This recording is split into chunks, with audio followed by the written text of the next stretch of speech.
Hey, Jesus followers, welcome to the Hot Topics podcast. I'm here with my good friend Marco, and we're gonna jump into this podcast today. This is episode 10, double digits. We have officially hit double digits.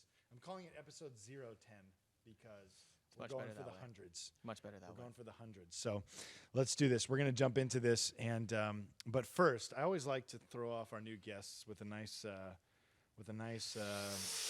question, just to see if you could compare yourself with any animal, what would it be and why? Jaguar. Why? Is that those are the black ones, right? Yeah. Because they're sick. Because they. Oh, is that a panther? Wait, is it a panther or a I jaguar? believe it would be a panther. Okay, a panther. Because they're on the ground, but they can climb in trees, and I feel like that's just the coolest thing ever. That you can you're fast, you have all the capabilities of But you're also subtle. you're subtle, but you could also just Would you sleep in a describe tree. yourself as subtle though? I feel like I'm becoming more subtle. I'm I an feel like- extrovert, but I could totally sit in my house and not talk to anyone for weeks. I feel like Quarantine's been good for me. Mm. I can just read my Bible for 10 hours. You have a the day. ability to be subtle, Yes. but you would not be subtle overall. No, but I do tell myself almost every day to not talk so much. That's I good. just want to be quiet. It's Yeah. just something that I've desired Wisdom to be. drop number one. Yeah. Don't talk so much. I just want to be quiet. Yeah. So good. Okay, we're gonna jump into this, and this is much more of a personal podcast, just because what you all don't know is that I've known Marco for a lot of years. Yeah. Back in the day when I was the tech director at the church, Marco was a sound guy, audio engineer, and we'd talk and connect. And Marco's one of those guys that leading him, all right, this guy's showing up and running audio for us. But last night, this guy was doing something crazy. Yeah, you could probably still smell it on me. And Jesus loves him, but I just kind of knew, and we'll talk about this more. I want to read from the scriptures first, but we're going to tell a little bit of Marco's story, Yeah. and some of the things that he did in his life and Yeah. where he is now, and it's a pretty radical transformation, and we love transformation stories. Yeah, we do. So let's get into this. So I'm going to read from Luke chapter 9. This is one of the verses we use in Jesus Followers all the time, but I'm going to read it and we'll talk about the rest of it. Luke 9:23, it says this: "Then he said to them all," talking about Jesus, "If anyone desires to come after me, let him deny himself, take up his cross daily, and follow me. For whoever desires to save his life will lose it, but whoever loses his life for my sake will save it. For what profit is it to a man if he gains the whole world and is himself destroyed or lost?" And so this verse is so good. Taking up your cross daily, following after Jesus. There's something to be lost in order to gain Jesus. Yeah. There is, and then I love what this says: "For what profit is it to a man if he gains the whole world and himself is destroyed or lost?" So I kind of want to go back. We've talked about this a little bit off camera, but I want to go back to when you're an audio engineer. Yeah. You're at The Rock. You've been really a part of the culture in it. I'd say 1 foot in, 1 foot out. Yeah. You and I are having a conversation backstage. Yeah. Talk us through that, where you were at in your life. So, after high school, I started making music. I grew up playing drums. So I actually was on the worship team here when Pastor Robert, Aaron's dad, was the worship leader. Oh, and wow. Pastor Kelly was the youth pastor. Wow. So I played drums in that original, I was here when they first got this building. Got I was it. part of the original renovations. And then Right. you always think you can do it your own way.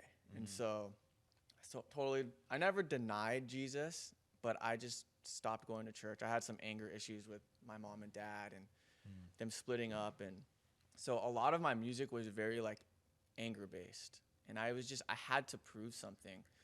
And I let the culture of social media and what I was listening to just create an image to the image that I thought I was supposed to look like as, I guess, a rapper. Right. That's what I was going after. But I never stopped to ask myself, why in the world would I follow the world and let it create my image when I can follow the person who created the world and whose image I was created? Yeah. And so that was kind of like, Whoa. The- Okay. like- Are you able to say that again? yeah. Because that was And this is a way too good. This is a big one for really like, fast. guys. Okay. Listen, we're on social media. This is a culture-based society. And we let people who don't know who they are be the image of who we think we should be. Yeah. And so, like, Wow. we ask ourselves, like, why in the world would I follow the world and let them create my image when I can follow the person who created the world in whose image I was created? Wow. And so that's kind of like a denying of yourself. Like, why am I building my own image when I'm already created in someone's image? Yeah. And that person, when we receive the Lord Jesus Christ, is in us. Wow. And so it just like, it could flow. That's who, I was listening to a pastor, and it's not wrong to desire to become like God. I think that that's being like a Christian, to become like our Lord Jesus Christ daily, Right. every day. That's why we follow him. Right. You know, Pastor Jerry always says, if you don't know who you are, someone will tell you who you are. Exactly. And if you don't know what to do or how to do it, someone will tell you what to do Yeah. and how to do it based off their own life experiences and Yeah. personal reference points. So if their reference points off, if you're following someone who is portraying an image and then you're copying that, but deep down they don't know who they are, Right. you're just falling backwards. Right. If that makes any sense. So that's kind of like my testimony is you are who you hang out with. Yeah. Exactly. And that is what being a Christian is. That's why you have to get to Jesus. Yeah. Because you are who you hang out with. That was his strategy. Right. He said, hey, you come follow me, or you come spend all of your time with me. You come live with me. You eat breakfast with me. You sleep next to me. You ask me anything you want all day long. Right. Yeah. And in that, they started to become like Jesus. And they even said, these were unlearned men, Yeah. but we could tell that they had been with Jesus. Yeah. That's it. And so if you're hanging out with a group of friends, I found myself in Los Angeles. I grew up in Orange County. All of a sudden, within a few years, I had, there's nothing wrong with it, but this was just what I was going after. I had braids in my hair. I was wearing all leather, and I had 6 gold chains on, Yeah. running the streets of South Central LA Right. with Bloods and Crips. And all of a sudden, I'm like, I find myself in jail in Austin, Texas. Right. How in the world did I get here? Yeah. Exactly. How did that happen? Right. It's because you are who you hang out with. Right. And so, And tell everybody who's listening too. So, because I think sometimes you downplay the level that you are at in the world. I try But to, but I know yeah. you downplay it, but I'm gonna ask you to not downplay it. okay. So tell everybody for real, like who you were running with, who you were rapping with, all those doing shows with. All Yeah. that kind of stuff. So I said all that to get back to the original question. So I had sat with you. I was making music on my own. And I got into a group with the guy, very famous rapper. He was like one of the original guys that did like a dance song. It's called like the Cat Daddy or whatever. Right. So he did that song, hundreds of millions of views. The guy was like extremely famous. And then he started a new group. So I was part of his new group, which carried all of the previous success with it. Right. And so all of his connections, like overnight, I went from rapping in my friend's studio to 10,000+ people shows, like Right. instantly overnight. Right. And so I sat with you and I said, hey, I'm in this group, and it was all party and drug and women based. Every song, I can't listen to it because it's very vulgar. Yeah. My old stuff. Yeah. Because you are who you hang out with. Should be rapping about Brea, California. And all of a sudden I'm rapping about stuff that I don't know I'm how that song now would go down. experiencing. You know what I mean? Rapping about brain. That's where I grew up. I know. I went to Country I know, I Hills, just- Braille into high school. That's What am I funny to me. doing rapping about those things? And so I sat with you, and I say this to tell the youth. I said, hey, I have an opportunity to get signed and start rolling around with an artist named Too Short, which is, if you don't search him up, please. But his biography on Billboard is he's the first West Coast rap star. So he was before Dr. Dre. He was before Snoop Dogg, and he would tell me stories. He's actually the only artist to have records with Tupac and Biggie Smalls. There's only one. He's on both of their albums during the crisis that they were the East-West. Right. So he's the only artist. He was the first West Coast independent millionaire that's sustained. And so I became like his hype man, and I rolled with him for like 3 years. Wow. Toured the Western United States, 50,000 people shows, Yeah. like green Wow. rooms, like trailers. You like you get out of the car service onto a golf cart, into a massive trailer that looks like a hotel inside. Anything you want Right. at your disposal. You get off the trailer, you get onto a golf cart, you go to the back of the stage, you come out with like fireworks and fireballs flying up next to you in front of a crowd this far as the eye could see. Yeah. And you're just going. Right. And then you're taking in so much things that you wake up the next morning and you barely remember Right. what you just did the night before. Right. And and I even have a song.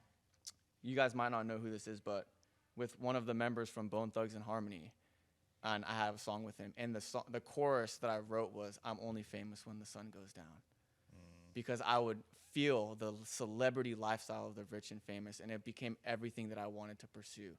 Right. I bit the apple. Yeah. It looked desirable to make me wise. Right. And I took of the fruit and I ate it. And ever since I ate the fruit, I had fig leaves to cover the life that I was living. Right. Right. And so like I just was in it, dude. All of anything you could think of. Yeah. Like to the world standards, just like all the women, anything. It's just so much money. You go into a restaurant and they're like, "Oh, they're here." They close the restaurant and they bring out the whole menu. Like Right. how does that happen? And so I'm experiencing this, but inside I was just so angry. I was just so destroyed and lost. Yeah. And I didn't understand how I wasn't making money. And I would go home at 4 o'clock in the morning and sleep in the same bed I went to high school, slept in from high school, waking up to a mom with just Bible verses everywhere, just loving me. You know Your what I mom's mean? an amazing woman. Greatest disciple Yeah. of Jesus Yeah. ever. Yeah. And so we had this conversation, and, And you're you like, I'm said, about to run. "Don't do it."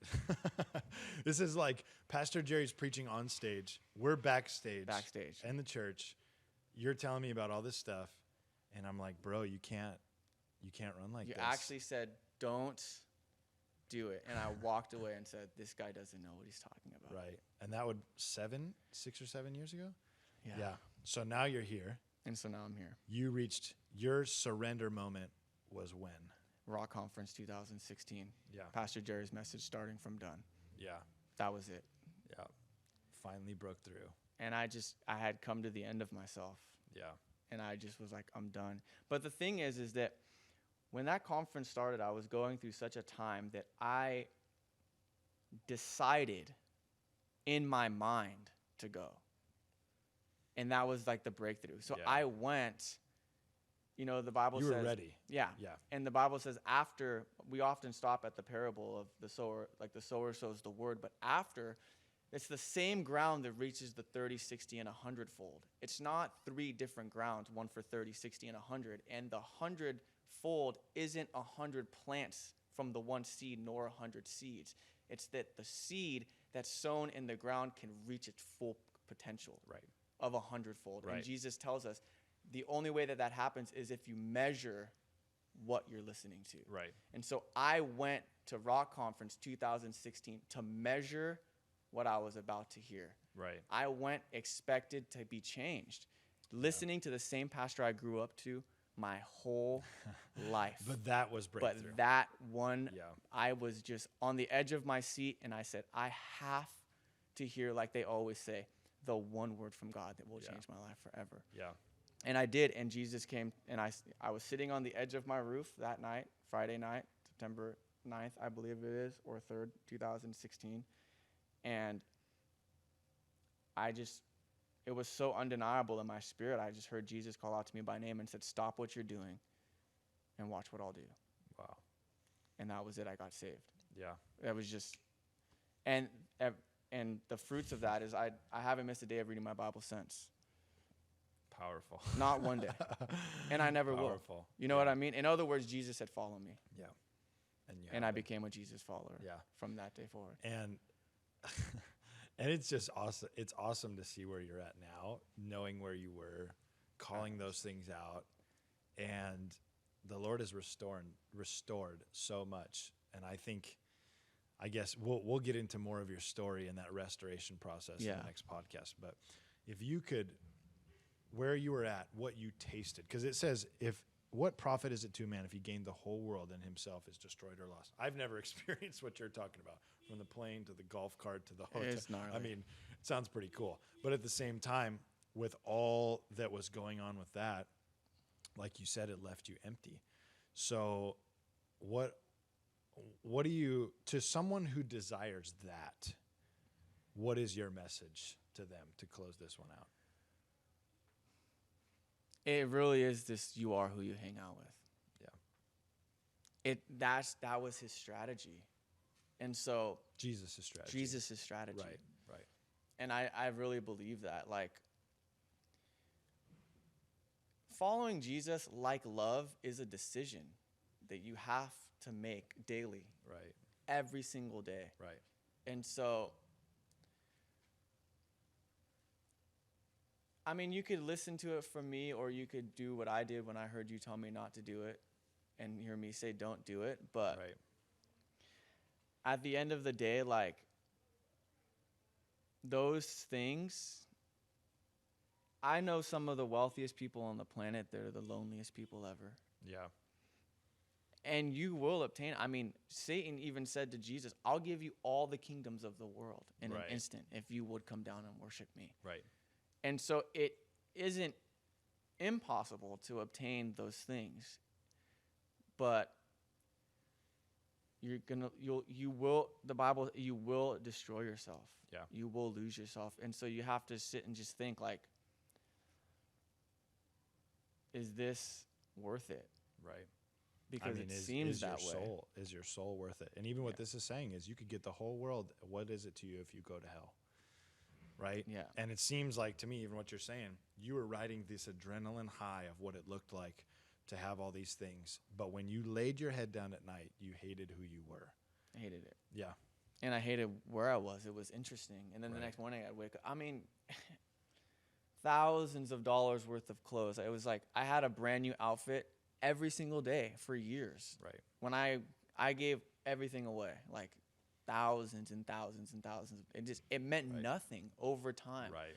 Like, right, sin is desirable for a time, Right. but holiness is so much better. Right. And so, like, when I got freed from, like, the bondages and the process, we can talk about it later or some other time, but you are who you hang out with. Right. I preach that. Yeah. And that's why you have to get to Jesus. If you Yeah. can just get to him and just start to spend your time with him, Right. you will begin to become like him. Right. It's inevitable. Right. You can't read this every day and not get changed. Like I said to you yesterday on the phone, I talked with my brother, who's just like been with me the whole time, and I said, if anyone were to ever ask you, like, how can your brother change that way? How is that possible? And the answer is I just read my Bible every day. Yeah. Like, how can you go Simple. from there to becoming the executive assistant to 2 lead pastors and overseeing these ministries? And I can't tell you. Yeah. I just read my Bible every day. Yeah. That's so And good. it started to change me from within inside out. Because you can't meet Jesus face to face and stay the same. That's right. That's right. He'll change you from within inside out. Yeah. You start to unbecome who you thought you were to Yeah. become who you were created to be. Right. And so that's good, man. And then we can attach the scripture for that. This is like, Ephesians 2:10. do you remember the slogan for AM PM? Too much good stuff. That's how do I summarize this podcast? Dude, don't get me started. I've been Too going. much good stuff. It's just It's good. I want to get into the rest of your story in the next podcast, and so don't miss out on that, guys. We're gonna wrap up this one, but I think what you're hearing, not just is there nothing in all the things that the world offers, but there's so much in Jesus, and we'll talk about that more. But we love you guys. Keep tuning into these podcasts with us, and let's keep following Jesus together.